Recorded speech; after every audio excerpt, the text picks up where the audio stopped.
isa sa nagtanong.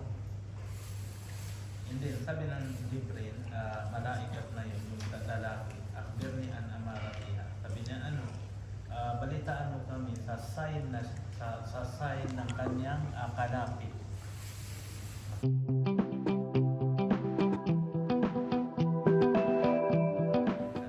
Sabi niya, lian al-amara bimana al-alama, kasi tinatawag amara is alama. Al-murad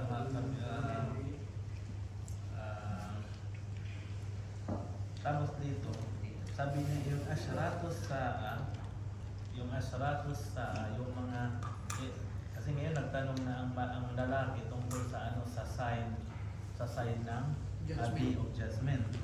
Sabi ng mga scholar natin, dinivide nila yung sign ng day of judgment sa tatlo.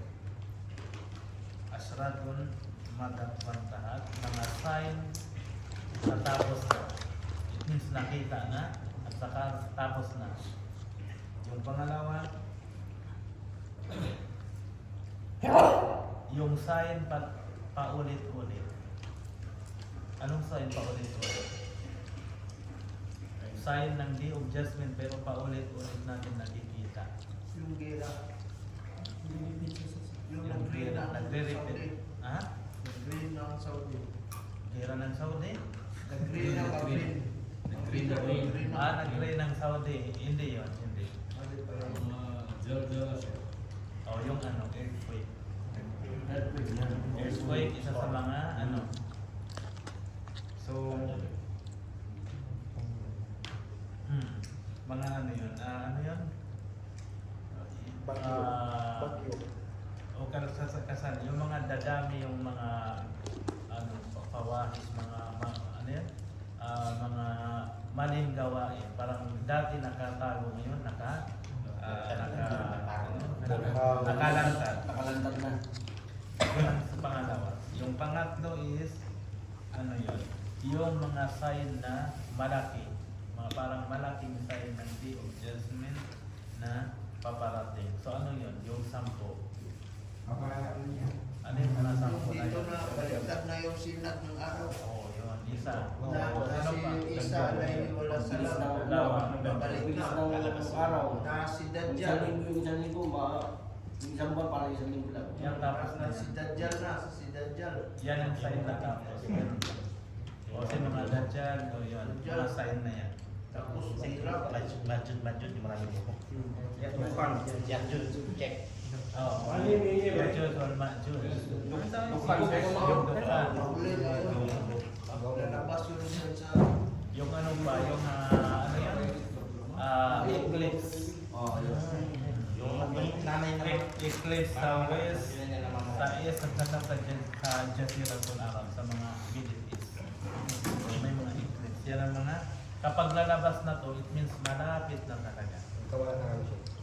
Kapag lalabas na yung mga isa sa mga 10 na to.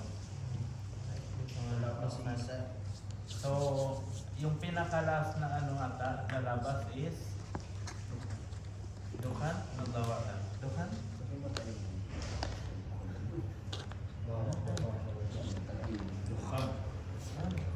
Bukan ba? Kasi parang mamatay lahat. May iman. Ayun na yun yung kaya manatayin nila ang mga Muslim. Tapos, Matitira na lang yun. matitira na lang. So, i-search natin kung ano yung last day. Hindi ako sigurado. Kasi pagdating ng usok na yun, wala nang Muslim. Mamamatay dahil doon. So matitira na lang. Hindi mo Kasi hindi gugunawin ng Allah yung mundo hanggang sa may magsabi pa ng lain-lain. So yun ang klasa. Kawawa. Wala tayo na. Assignment. Dalawang assignment pa po. May assignment tatakapon si Alvin. Yung parang nabanggit ng propeta sa hadis, isa sa mga sign, ang kanidal ang nato rabatahan. It means, yung parang servant na babae, yung anong servant? Alipin na babae, ipapanganak niya ang kanyang boss, ang kanyang amo. It means ang anak niya, yun ay magiging Magpapalaya amo. sa kanya. Ha? Yun ang magpapalaya sa kanya, magiging amo yun. So, yun ang ano. Oo, yun na... Tapos magpaligsahan sila, magpatayo ng mga building. Malaking side. Malaking side. Hindi siya nakalaki nakano sa mga malaki tayo. So dito, sabi niya, hindi ko nababasa yun lahat kasi mahabang ito. Mga investigator na nandito siya ng amo. Yan yun eh. Iba yun. Iba yun.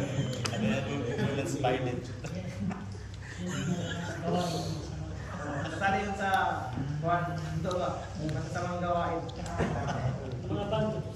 Ayun. Yung salit nyo. Yung madami sila yun. So dito, sabi niya, rabatahan. So dito may question.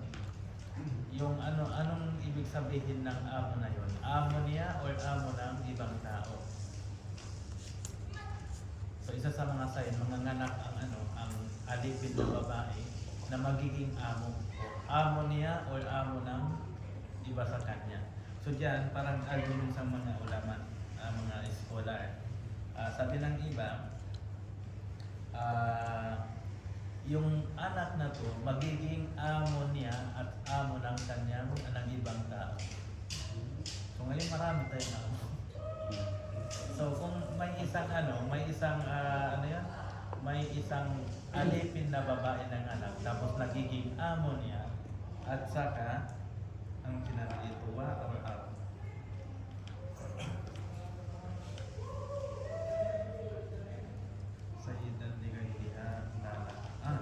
Yung ibang ulaman pala, sabi niya magiging amo ng iba sa kanya. So, kung titingnan natin, nangyari na. Nangyari na, hindi ba? Nangyayari na siya. It means may alipin ng anak, tapos nagiging boss. Hindi boss niya, kundi boss ng ibang tao. Na marami na ngayon. Pero ang tanong ngayon, kung may alipin pa ba? Ang tanong, Ang alipin, hindi binabayaran yan ha. Walang sahod. Ang walang sahod, hindi binabayaran yan. Maraming alipin dito, pero may sahod. Pero ano yun, iba yung yung alipin na nakalagay dyan. Walang yan. Sa kapanahunan pa yan, na ano. so, nagbe-base ka sa ngayong panahon. Paano yung panahon dati after nagsabi ng propeta? Kasi ang magka-count ka ng signal o ng sign na to after masabi ng propeta. So after ng propeta, ilang taon na? 1,000, more than 1,100 na. So hindi tayo nagbe-base ngayon. So isa sa mga tanong kung mayroon pang alipin ngayon, mayroon. Pero ano yung May sa sahod bakit na. nawala? Dahil sa ng batas. Labor law. Pag walang sahod, kulong ka. Doon na po. So ang sagot ko meron pa. Ang sagot ko meron pa. Pero ang tanong is bakit wala na ngayon? May diferensya mo na yun. Yung pag-alipin, yan ay hindi yan mawawala. Forever na yan. Pero ang tanong dito, bakit wala na ngayon? Dahil sa mga bagong batas. No? Dahil, Di ba katapos na yung mga alipin? Check na na sila. hindi. Dahil mahina ang Muslim ngayon. Kasi yung alipin na yun, pag mga anak na siya na yung magpalaya sa ina niya na naging alipin eh. Iyon ang paliwanag sa amin dati ni Ustad Abdul Kader. Hindi ko matatandaan, hindi ko makalimutan yun. Ang alipin, Di ba, yung nanay niya alipin. Yung alipin na yun, magkaanak siya. Yung magkaanak niya magiging boss. At saka yung anak niya, siya yung mag-ahon sa nanay niya, niya sa pagiging alipin. kaya nawala ang alipin. Siguro, hindi ko sure. Ang alipin hindi siya maalis until day of judgment. Until magunaw yung mundo. Pero bakit nawala siya? mahina ang Muslim ngayon.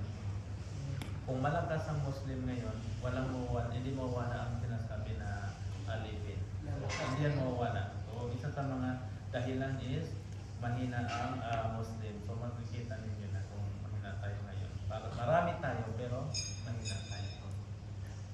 So, yun ang ang moral doon. It means, magiging boss ng ibang tao ang kanyang anak. So, nangyari na to. So, tapos ng isa siya, kaya sabi ko kanina, yung sign na-divide sa tatlo, sign na tapos na, sa sign paulit-ulit nangyayari, sa sign wala pa, it means yung 10. So ito, nangyari na doon siya sa number 1. Sa number 1 ng mga sign na natapos na. Yung isa sa mga, mga example ng mga sign na tapos na, yung iikli yung panahon. So ngayon maikli ng panahon, di ba? Tama. Parang na na yan. So isa na sa mga sign ng ng Day of Judgment, pero tapos na.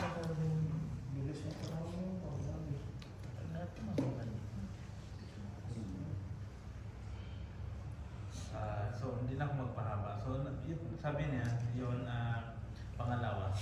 Yung pang-isa, yung pangalawang sign na nabanggit sa hadith is kung saan na yung Sindol na tayo, sindol. uwi na sila. Hindi, wag na ka. Kasi uwi sila ng 10. Ano? Mamaya na lang. Bukas na lang yun ng merinda. Ay, ayun.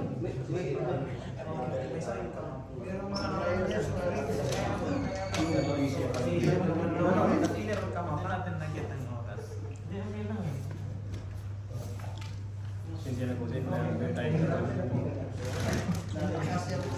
Chick, pwede magtanong?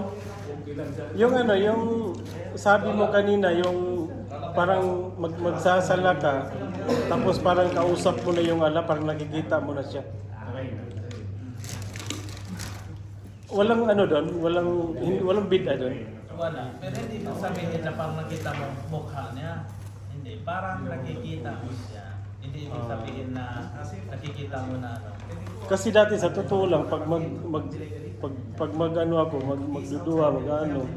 pag nakapikit anong mata ko, shit. nakapikit. Nakapikit ang mata ko, parang nakikita ko siya. Tapos isang beses, ito si Brother Saud, talagang matagal na kami nagsama dito.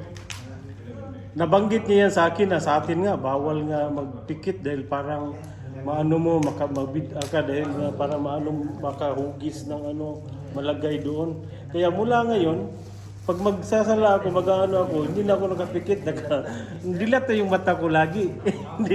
hindi ko na inaano. Sabihin parang nakita mo may mga guhit. O parang talagang may minsan may mga ganun. Nandyan siya. Pero hindi mo sabihin na ganyan. Hindi, parang ganito lang yun eh. Di ba? Magsasala ka. Ngayon nakita mo yung boss mo na lang, for example. Siyempre pag nakita mo yung boss mo, yung salam papagandahin mo, di ba? Parang ganun yung scenario eh. Hindi, mas maganda ganito. Sa isang room ka, alam mo may CCTV kung hindi mo nakikita.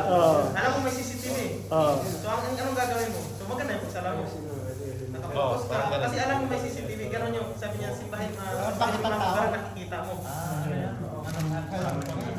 Pero hindi mo siya nakikita. May lang kapong tarampay na hindi mo siya nakikita. Pero siya, nakikita ka niya. So parang ganon yun. Pero kaya nga bawal yung sabi yung parang makikita ka kasi ba nakikita ang ilaw. Hindi, ang ibig sabihin, makaano ka ng picture doon ng tao, baka daw Kaya, bawal yun. Kaya nga mula ngayon, ginanon mo na yung mata ko, makaano ko ng hugis ng Kaya sa amin yung mga matanda, takbir yan sila, matagal magtakbir. Matagal magtakbir kasi nga hinihintay lang para may makita silang something. Bawal yun. Di ba siya, bawal din yung magsasala ka, nakakit ka. Dapat nakamulat ka rin. sa baba, 45. Pero pag magdidikir ako dati, pagkatapos Bro, sabon yata yan? Sabon. nakapikit pa yung mata ko pag magduduwa na. Talagang ano. Amoy mo Tapos muna. yung kamay ko dati, nakaganon pa. Pero ngayon, may wala na. Donget yan. Kasi na ano din namin to dati, na basta parang ito, parang walang saysay daw. Dito, itong lahat ng mga to, dito ko na sa panahon dati, Sik, yung sa kapanahonan ng mga natin, yung mga tinatanong namin ko dati, kaya yung mga kaya pag mag-ano ako, hindi na ako makapikir, mag-ano to, Hindi kasi may mga time na manalangin ka sa Allah. Kailangan mo ikaw. Hmm. Kasi nanalangin ka sa